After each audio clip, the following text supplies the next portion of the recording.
My name's Josie Symonds and I'm the Head of Physical Performance for Scotland Women's Rugby. It's my job to make sure that the girls and the whole squad are ready to perform and give their best account of themselves. So a lot of work on field, a lot of fitness work with the other bits and pieces in the background to supplement that and going after some really good level of strength development. And then just how that all fits into a wider programme and how we can recover day in, day out to make sure we're ready to go again the next day.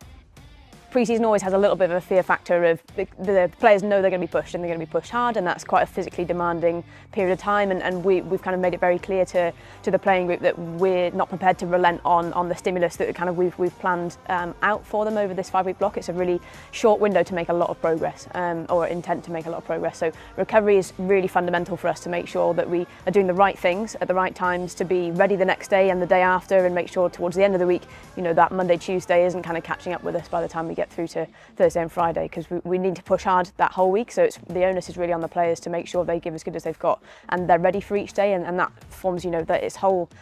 recovery bracket is huge for them to try and make sure they're capitalising on their sleep, their nutrition, their performance recovery, their activity, their, you know, passive and active strategies. Hytro is kind of periodised within our week, so we have kind of a periodised model at the moment that fluctuates through the week dependent on the stimulus on pitch and kind of where some of those strategies might be best placed within that, but still kind of built with an element of autonomy and kind of empowerment and ownership for players to make good choices, informed choices, but make the right choices. It's something that we've tried to evolve over the last sort of 18 months really, is players making good decisions around their recovery, and understanding why they're making those decisions is fundamental for me, and particularly around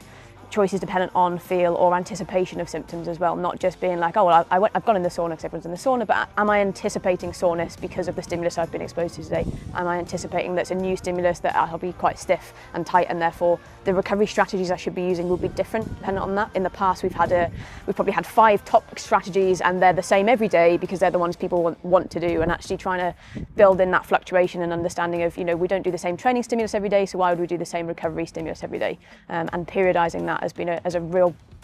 a real journey over 18 months. We'll look at the players and how they use recovery and Hytro specifically through the day and where there's opportunity for that. So quite autonomously they'll kind of they'll wear their Hytros and they'll go up to lunch with Hytros on, so they'll just get a refuel in over that period. A little bit of passive recovery with their Hytro shorts on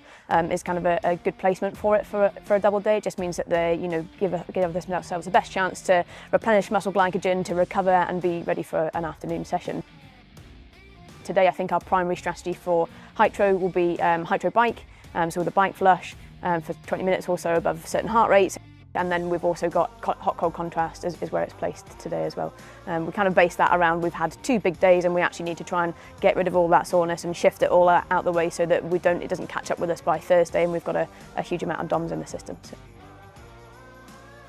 I think differences in recovery are, for us with Hytro, is how versatile it is, and I think that opens up a lot of options because recovery is not a one-size-fits-all approach. So actually having options that are tailored to individual preferences, but it's still proactive and it's still, you know, getting after recovery in a productive manner, I think is really important. We've really challenged the girls to be very deliberate and purposeful about what they do, and actually because Hytro offers such a good range of options for that, it means that, you know, there's always something they can be doing, even if that is lying down and having some horizontal time after a tough couple of days. You know, the passive